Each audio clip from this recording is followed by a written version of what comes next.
નમસ્કાર, હું છું ડોક્ટર જગદીશ છત્રાડા, આપનો ફેમિલી ફિઝિશિયન. થાઇરોઇડની બીમારી વિશે જાણતા પહેલા આપણે એ જાણી લઈએ કે થાઇરોઇડ શું છે. થાઇરોઇડ એ શરીરની એક ગ્રંથિ છે જે ગરદનના ભાગે આવેલી હોય છે અને તે T3 અને T4 નામના હોર્મોન ઉત્પન્ન કરે છે. અને આ હોર્મોન શરીરના શારીરિક અને માનસિક વિકાસ માટે ખૂબ અગત્યના હોય છે. પરંતુ થાઇરોઇડ ગ્રંથિ ડાયરેક્ટ T3 કે T4 હોર્મોન ઉત્પન્ન નથી કરી શકતી. એના માટે મગજની પિટ્યુટરી ગ્રંથિમાંથી સીરમ TSH એટલે કે થાઇરોઇડ સ્ટિમ્યુલેટિંગ હોર્મોન નામનો એક હોર્મોન ઉત્પન્ન થાય છે, જે થાઇરોઇડ ગ્રંથિ પાસેથી T3 અને T4 ઉત્પન્ન કરાવડાવે છે.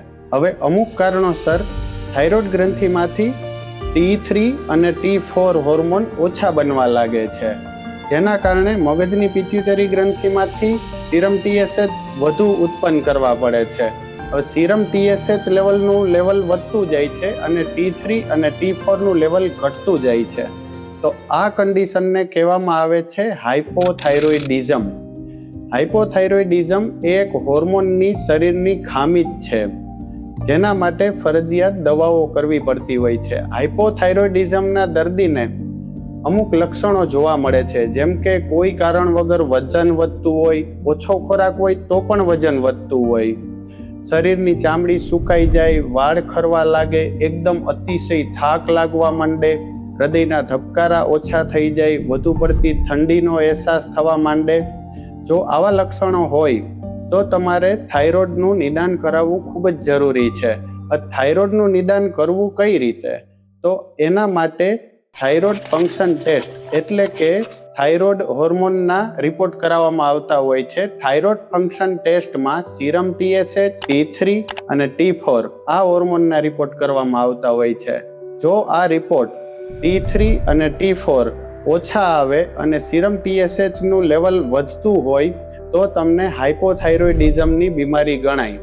હાઇપોથાઇરોઇડિઝમમાં એક વસ્તુ તમે નોંધી લો કે આ હોર્મોનની શરીરની ખામી જ છે, એટલે ફરજિયાત એમાં હોર્મોન રિપ્લેસમેન્ટ થેરાપી એટલે કે ઉપરથી હોર્મોનની સારવાર આપવી જ પડે છે. એની કોઈ સામાન્ય દવાઓથી થાઇરોઇડની બીમારી ઠીક થતી નથી. એક વખત આપણે દવાના સ્વરૂપમાં થાઇરોઇડ હોર્મોન આપવા માંડીએ પછી થાઇરોઇડ ઓટોમેટિક એનું કામ કરવા માંડે છે અને થાઇરોઇડ ગ્રંથિ બેલેન્સમાં આવી જાય છે, જેને કારણે શરીરમાં તમારા બધા લક્ષણો ધીમે ધીમે ઓછા થવા માંડે છે. થાઇરોઇડને કારણે એક મુખ્ય પ્રોબ્લેમ ઇન્ફર્ટિલિટી પણ ઉત્પન્ન થાય છે. અત્યારના સમયમાં તમને ખબર હશે કે ઇન્ફર્ટિલિટીના કેસો ખૂબ જ માત્રામાં વધી રહ્યા છે. ઘણા IVF કરાવવા પડે એ લેવલે પણ કેસને જવું પડતું હોય છે. તો ઇન્ફર્ટિલિટી માટે સૌપ્રથમ તો પહેલા થાઇરોઇડનું નિદાન થવું જરૂરી છે, અને એક વખત થાઇરોઇડનું નિદાન થઈ જાય પછી થાઇરોઇડની સારવાર ફરજિયાત લેવી જ પડે છે, જે હોર્મોન સ્વરૂપે લેવી પડતી હોય છે. અમુક ખોરાક થાઇરોઇડની બીમારીવાળાઓએ ન લેવા જોઈએ, જેમ કે કોબી, ફ્લાવર, વધુ પડતા ચા કોફી, વધુ પડતી સુગરવાળો ડાયટ અને વધુ પડતો ચરબીયુક્ત ખોરાક. આ ખોરાક લેવાથી તમારા થાઇરોઇડ હોર્મોનનું શોષણ ઓછું થઈ જાય છે, જેના કારણે થાઇરોઇડ ફંક્શન બગડી શકે છે. થાઇરોઇડની સારવાર ચાલુ કરાવવા માટે તમારે MD ફિઝિશિયન અથવા તો તમારા ફેમિલી ફિઝિશિયનની સલાહ લેવી જોઈએ. ધન્યવાદ.